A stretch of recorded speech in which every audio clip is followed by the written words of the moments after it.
Have you ever clicked on the calendar tab only to find out that your favorite calendar has run out of outfits? Here's how to easily add more days to your calendar.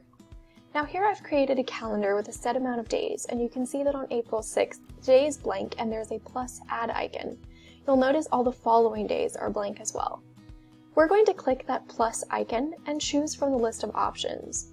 If I want to add an outfit only for this day, then I can choose the first one. I can also copy the previous year's outfits, choose outfits based on the weather, or add outfits from the official calendar. You'll notice that for the last three options, you need to select how many days to add.